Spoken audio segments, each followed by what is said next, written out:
தொடர்ச்சியாக கனமழை பொறுத்தவரைக்கும் நாளுக்கு நாள் பதிவாகிட்டே தான் இருக்கு. இன்றைக்கு நமக்கு எங்கெல்லாம் மழை வரும்? அடுத்து வரக்கூடிய நாட்கள்ல எங்கெல்லாம் நமக்கு மழை ரொம்ப தீவிரமா இருக்க போகுது அப்படிங்கிற தகவல மிக தெளிவா நம்ம பார்க்கலாம். நண்பர்களே மறக்காம நீங்க லைக் பண்ணுங்க, சப்ஸ்கிரைப் பண்ணி தொடர்ந்து சப்போர்ட் பண்ணுங்க. உங்களுக்காகவே மிக துல்லியமான வானிலை அறிக்கை பொறுத்தவரைக்கும் அறிவிக்கப்பட்டு வருது. என்னதான் நமக்கு தமிழ்நாட்டுல ஒவ்வொரு நாளும் கனமழை தீவிரமானாலும், இன்னும் ஒரு சில மாவட்டங்கள்ல சரிவர எங்களுக்கு மழை கிடைக்கல அப்படிங்கிறதையும் சொல்லியிருக்கீங்க. எல்லா மாவட்டத்திற்கும் மழை உண்டு. அதனால எந்த மாவட்டத்திற்கும் மழை சரியா வராது அப்படிலாம் கிடையாது. ஏற்கனவே மழை பதிவாகியிருக்கு. பதிவாகாம கிடையாது. ஜூன் 1ஆம் தேதியிலிருந்து இப்ப வரைக்கும் இப்ப வரைக்கும் நமக்கு மழை பொழிவுங்கிறது கிட்டத்தட்ட 95% தமிழ்நாட்ல பெரும்பாலும் எல்லா மாவட்டத்திலும் மழை பதிவாகி வந்திருக்கு. தொடர்ச்சியாக இன்னும் அடுத்து வரக்கூடிய 48 மணி நேரத்திற்கு மழை தொடர்ந்து நீடிக்கும். இதுல குறிப்பாக கடலோர மாவட்டங்கள் சென்னை, திருவள்ளூர், காஞ்சிபுரம், செங்கல்பட்டு, விழுப்புரம், கடலூர், புதுச்சேரி மற்றும் காரைக்கால், கள்ளக்குறிச்சி மாவட்டத்தில் கனமழை தொடர்ந்து நீடிக்க வாய்ப்பு இருக்கு. கடலோர மாவட்டங்கள்ல அதிலும் குறிப்பா திருவள்ளூர், காஞ்சிபுரம் உள்ளிட்ட மாவட்டத்தில் கனமழையினுடைய தீவிரம் அடுத்து வரக்கூடிய 24 மணி நேரத்துக்கு நீடிப்பதற்கான வாய்ப்பு இருக்கு. விட்டு விட்டு கனமழை உறுதியாக இருக்கும்.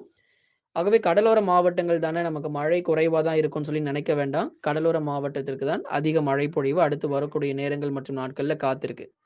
அடுத்தபடியாக டெல்டா மாவட்டங்கள் எடுத்துக்கோங்க. திருச்சி மற்றும் புதுக்கோட்டையில கனமழைக்கான வாய்ப்பு இருக்கும். அதுல குறிப்பா திருச்சிராப்பள்ளி மாவட்டத்தினுடைய தெற்கு பகுதிகள் மற்றும் புதுக்கோட்டை மாவட்டங்கள்ல கனமழை தீவிரமாகும். விட்டு விட்டு பலத்த மழை உண்டு. ஏற்கனவே புதுக்கோட்டை போன்ற மாவட்டங்கள்ல 9 சென்டிமீட்டர் மழை வரைக்கும் பதிவாகியிருக்கு அதிகபட்சமாக. அடுத்ததாக தஞ்சாவூர், திருவாரூர், மயிலாடுதுறை, நாகை, அரியலூர், பெரம்பலூர் உள்ளிட்ட மாவட்டங்களிலும் பரவலாக விட்டு விட்டு அவ்வப்போது மிதமான மழை தொடர்ந்து நீடிக்கும்.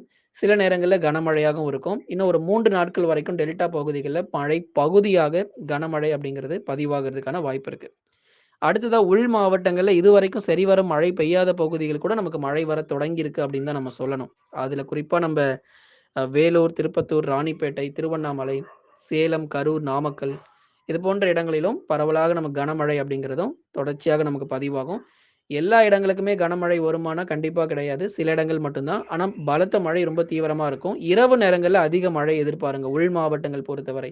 வேலூர், திருப்பத்தூர், ராணிப்பேட்டை, திருவண்ணாமலை, கிருஷ்ணகிரி, தருமபுரி, சேலம், கரூர், நாமக்கல்லாம் இரவு நேர மழை பொழிவாக நமக்கு அதிகபட்சம் பதிவாகும். காலை முதல் மாலை வரை வானம் ஓரளவு மேகமூட்டம்.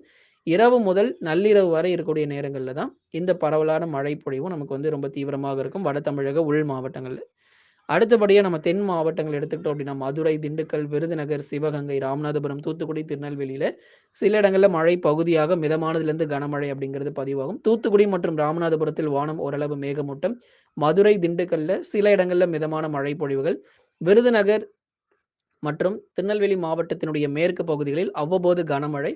மேற்கு தொடர்ச்சி மலையொட்டிய மாவட்டங்கள் எடுத்து பார்க்கும்போது நீலகிரி, கோயம்புத்தூர், தேனி, தென்காசியில சில நேரங்கள் வானம் ஓரளவு மேகமூட்டம், அவ்வப்போது கனமழையும் மேற்கு தொடர்ச்சியில பதிவாகும். ஆகவே தென்னிந்திய பகுதிகளில் நிலவக்கூடிய வளிமண்டல மேலடுக்கு சுழற்சியின் காரணமாகவே இந்த மழையானது பதிவாகிட்டு இருக்கு. தொடர்ந்து இனி வரும் நாட்களிலும் மேற்கு தொடர்ச்சி மலையொட்டிய மாவட்டங்களிலும் பரவலாக பலத்த மழைங்கிறது தீவிரமாகும். என கேரள பகுதிகளிலும் தென்மேற்கு பருவமழை அதிகரிச்சிருக்கு மற்றும் கர்நாடகா மற்றும் மகாராஷ்டிரா மாநிலங்களிலும் இனி அடுத்து வரக்கூடிய நாட்களில் அதீத கனமழை அப்படிங்கிறதும் பதிவாகும் நண்பர்களே. நீங்க மறக்காம லைக் பண்ணுங்க. எல்லாருமே சப்ஸ்கிரைப் பண்ணி தொடர்ந்து சப்போர்ட் பண்ணுங்க.